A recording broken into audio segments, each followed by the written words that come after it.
1:15 hanggang 11.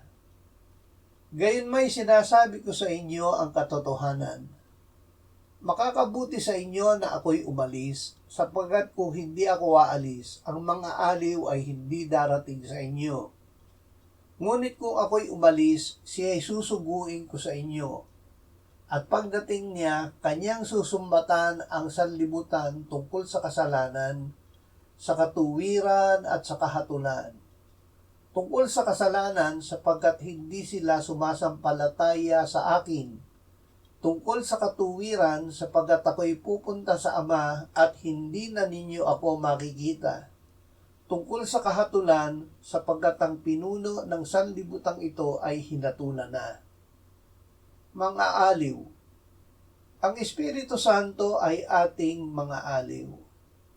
Siya ang nagsasabi sa binabagabag ng kasalanan, manampalataya ka sa Panginoong Hesus at maliligtas ka, ikaw at ang iyong sambahayan.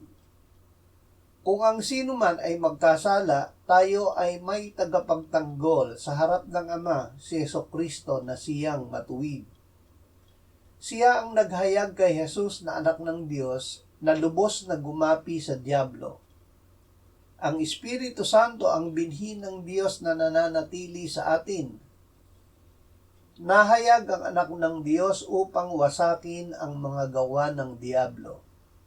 Ang sinumang ipinanganak ng Diyos ay hindi patuloy na nagkakasala, sapagkat ang kanyang binhi ay nananatili sa kanya at hindi siya maaaring magkasala sapagkat siya'y ipinanganak ng Diyos.